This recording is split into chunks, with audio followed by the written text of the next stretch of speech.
Now we're going to check your word groupings. This time they're in alphabetical order, of course, so that you can use them as a reference sheet later on. So we're going to start there with at the end of the day. So we write at the, D underneath it for end. Think of it as a dead end or a cul-de-sac where you can't go any further, and then D underneath that for day.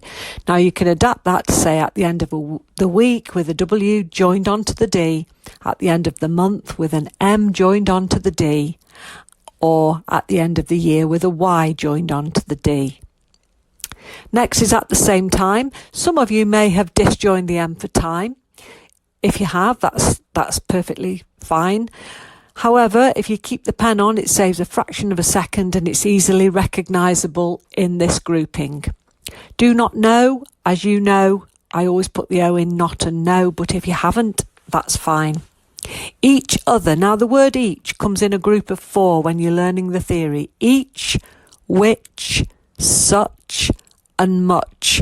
All of them have the same thing in common. They're up on the T line because they've lost their legs, or the H that would make them a full outline has gone missing. So each is E, indicator C, no H, and then O, and the long T for THR makes it other, each other. For example, we've had that recently. High street, little dashes underneath indicate a proper noun. Keeping the I in for high makes it easy to put the S outside the angle for street and makes it easier to read. In many ways, similarly, if you leave the I indicator in many, it's easier then to join the WS for ways.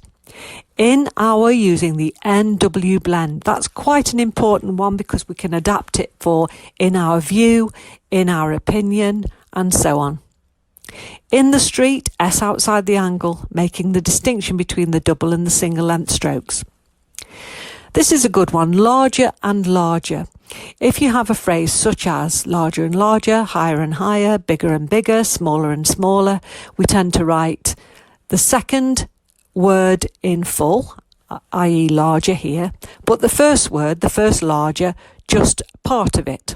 So larger and larger with LR for the first larger and LRGR for the second larger, missing out the word and, of course.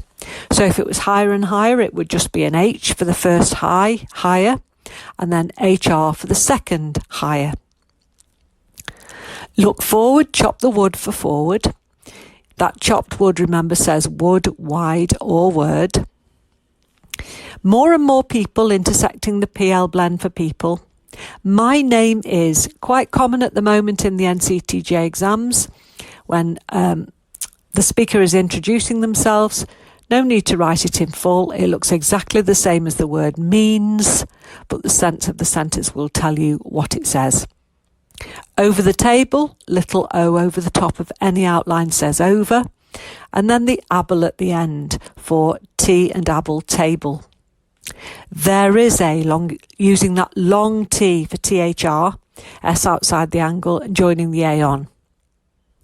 There is no doubt that the, what a beautiful outline that is. There is no doubt that the.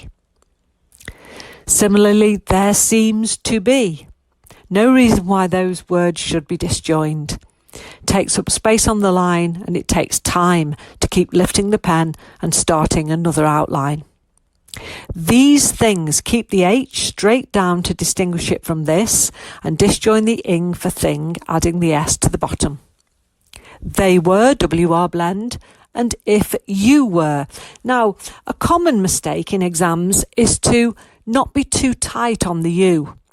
So if you're a little bit sloppy with your U, you won't know whether you've written if you were or if we were. And that's a place where a lot of people are penalised in exams because they have got the you and the we mixed up. The sentence will make equally good sense very often with both. So watch that one. Town centre, anything that's centre has a C through it, so town centre, in the centre, etc. And now we have weighted and weighted.